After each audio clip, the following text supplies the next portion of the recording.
Hi y'all, good morning. So today what we're gonna do, I'm gonna show y'all one of my tips that I'll be doing when I work out. So this is me basically getting ready as far as like lining everything up. A lot of people do a lot of different things, but I do stuff that I know for a fact work. I don't do stuff that I watch people on videos do. Then I go out there and I try to do like 100 reps, 1,000 reps. I don't do stuff like that.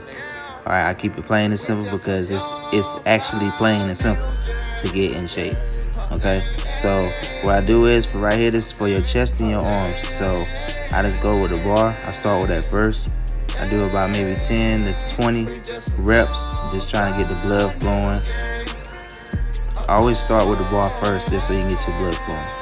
So right here, what I'm gonna do is I'm gonna put on. I think I started with about maybe 265, and then I think I changed it up just a little bit towards the end of it.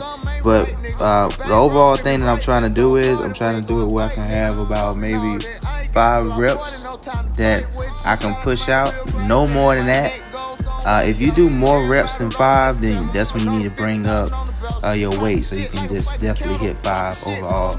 All right, so right here, that's when I put a 25 up there, 25 with 225 on top of that. I think that makes it where it's going to be 275. So that's why I started changing. I was like, I don't know if I want to do that, so I brought it down, took those 25s off, put this 210, so then it made it where it's 265. All right, so you see right here, I'm putting that back. Now I'm starting to see like, okay, am I good with that? So I was okay for doing 265, so I just kept it like that. All right, so number one rule: always make sure that you have the proper protective equipment. So you see right here where I have the wrist wraps. Now the wrist wraps help me when I start going up higher in rate, so I'm not sitting here like, okay, I'm trying to figure out how to position my hands without putting all that pressure on my wrist where I can actually hurt myself. So fun fact, I did lift 315 recently, maybe a couple weeks ago by myself. I got a video of me doing it, and it actually hurt my wrist because when I try to lift up, my hand slipped because the bar is so skinny. My hand slipped that I sat there and my hands came off, and everybody was already looking. You know, everybody look when everybody do 315. Somebody do 315. So I just hurried up and reset myself, but I don't want that to happen to you. So make sure you got chalk. You can buy chalk from Amazon or your own sports store, wherever you may be at. You can do that as well, right? Then that can help you out. So what I do, I superset these together. So I did 5 reps, and I came over to doing dumbbell presses, right? So this is when you lay on the bench and you just press up the dumbbell at the same time. So I'm doing 65. So in a way, if you could look at it like this, where I'm lifting 265, so I'm like, all right, I'm a dumbbell press 65, but I do 7 reps. The reason why I do 7 reps instead of doing like 10 is because I don't want to make it where it's too tired. I get too tired, and then I put too much pressure on my arms, and then it started to travel up to my shoulders, so it make it even harder on me. So I don't want that to happen. All right. So overall, is that I'm gonna do it again. Just showing you like a little bit of a better angle, and in the way I'm sitting right here, you see I do like a little bit of like a press, or like a pause press. So pause when you come down for like maybe 1 or 2 seconds, and you push up. Okay. Now you see right here, I did 3. I had to stop for a second. Now, if you have to stop, there's nothing wrong with that. What you need to do is always make sure that you get your reps with the full amount of strength when you do all your stuff. Okay, never try to sit there and like press through by yourself, especially if it's just you, like there's nobody else with you. All right, like I said before, you can lift by yourself. You don't need a spotter. Sometimes your spotter can be your crutch instead of your help. And what I mean by that is you'll be using them as a crutch instead of pushing yourself to see if you can lift it by yourself. Okay, the strongest people are people that already know what they can do, and they're smart with the weight because they understand that, okay, I just need to do this, do that, and then I can get it, you know. All right, so you see right here, I come back down, I get myself right. Already got everything, the chalk good to go. Hands good, hands not slipping. It's taking me a deep breath, pulling it up. Now I'm bringing it down, and then press up. Bring it back down, and then I press up. just like that. That's how you recover yourself when you need to, if you got too tired in the rep. All right, so right here I'm gonna change up the weight. Now this is when I put the 25. Now when I put the 25, this is what I'm trying to gauge, like, okay, what I actually need to put. So I put 25 with a 5.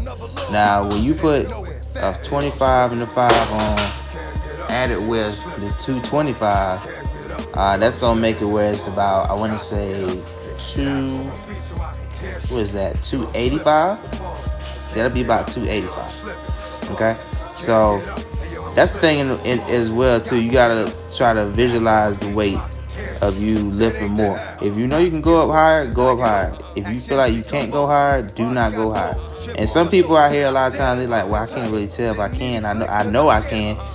You know you can't go higher because your muscles will literally feel like they're gonna collapse underneath you when you try to push the weight. So that's how you know you can't go higher. Don't try to do that whole mental thing of, well, I don't know. Like, no, you know you can't. Like, it's common sense. Come on, guys. All right, so right here you see I'm resetting my wrist wraps, making it tight on my wrist because it started getting a little loose. The tighter that you make it, the easier that it helps you out on your reps. But don't make it so tight that it feel like your wrist is like squeezing. You know, like where your arm feels kind of like you can't feel your hands. All right, so I'm gonna lift, push up, boom, push up, boom. And for this, I wasn't trying to do like 3 reps or 5 reps. I was just trying to do 2. Okay, so for that one, that was a little different. I was already at the pretty much like tired with it, so I didn't want to do too much. The same thing again, gonna come back down, doing the press. Now, you know how I was saying before, like go up in it where I had 65 and then I got 85 on it right now, 285. Now, you can do that if you feel like you can press up that much weight. But like I said, you have to be smart because if you overdo it too much, then you can strain yourself, right? Now, if you group all these together, what's going to happen is that you're going to build a very strong base of being a bencher as far as a bench press, and you're going to be able to move up in your weight on bench press quicker. All right, so the best thing is to always take your time and try to change it up to where you don't know what you're doing, which means that your body don't know what's going on, which your body has to figure out what's happening. Your body is like a car. All right, so the harder you drive it, the more that it's going to tear itself down. But the good thing is, unlike a car, you don't have to worry about if it's going to like give out on you because it's built to change up and get stronger, right? So you just have to give it time to rest and all that stuff, give it the proper time to recuperate, and it'll do better. All right, so what I'm doing on this pretty much a drop set. So I took all the extra weight off. Now we're with 225. Now the best thing you want to do is you want to get to a weight, drop set to a weight that you can normally do 10 reps on and finish out on 10 reps.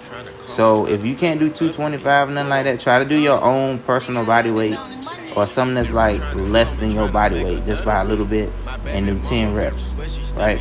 So I did 225, I did 10 reps on that one. But what I'm gonna do is I'm gonna come down to my own actual body weight, which is 195, and I'm gonna put that on. And guess what I'm gonna do? I'm gonna do 10 reps. Because the way that I wanted to finish this whole thing off, and the way that you should finish it off, is with your body weight. Because if you cannot lift your own personal body weight 10 times, then you just need to work on yourself. You need to constantly keep working on yourself. That's a gut check, pretty much, that you need to get better. Okay?